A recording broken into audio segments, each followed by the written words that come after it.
Salut tout le monde, c'est Seijiju. Aujourd'hui, je vais vous montrer 10 astuces secrètes sur CapCut que très peu de gens connaissent, mais qui peuvent transformer complètement vos montages.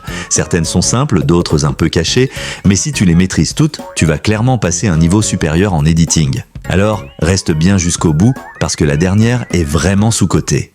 Astuce 1, le repère de rythme. Tu veux que tes cuts soient parfaitement synchro avec la musique? Utilise la fonction « Ajouter repère ». Tu tapes sur le rythme et CapCut place des repères directement sur la timeline. Ensuite, tu cales tes transitions pile dessus, synchro parfaite garantie. Astuce 2, la velocity cachée. Beaucoup utilisent la vitesse normale, mais CapCut a une fonction courbe de vitesse. Ça te permet de ralentir et accélérer précisément certains moments, plutôt que juste ralenti ou accélérer. Résultat, tes édias deviennent beaucoup plus fluides. Je te donne 3 courbes.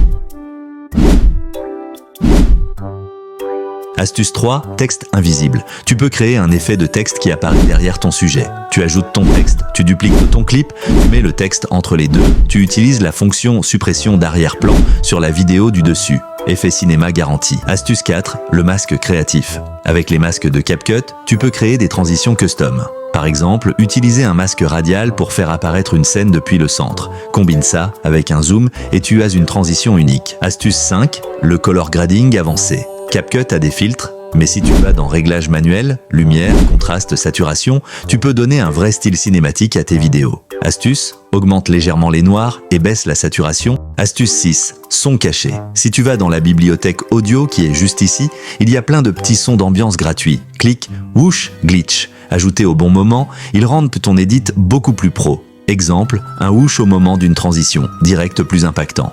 Astuce 7, superposition intelligente. Tu peux mettre une vidéo sur une autre avec le mode superposition. En changeant le mode de fusion, par exemple, écran, tu crées des effets lumineux ou glitch stylés. C'est parfait pour donner du dynamisme sans plugin payant. Astuce 8, transition manuelle. Plutôt que d'utiliser uniquement les transitions toutes faites, tu peux les créer toi-même. Zoom plus mouvement, plus flou directionnel et tu as une transition personnalisée, c'est ce qui donne un style unique à ton edit.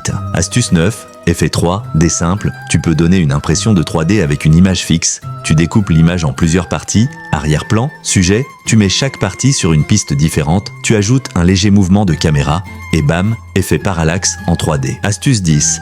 Combiner les astuces. Et le vrai secret, c'est de combiner plusieurs astuces. Exemple, velocity plus repère de rythme, plus son whoosh. Ton montage passe direct du niveau débutant au niveau pro. Voilà pour les 10 astuces CapCut que très peu de gens utilisent, mais qui peuvent vraiment faire la différence dans tes montages. Dis-moi en commentaire quelle astuce tu ne connaissais pas. Et si tu veux, je peux faire une vidéo où je crée un edit en utilisant uniquement ces 10 astuces. N'oublie pas de liker, de t'abonner et d'activer la cloche pour ne pas rater les prochains tutos. À très vite pour un nouveau tuto.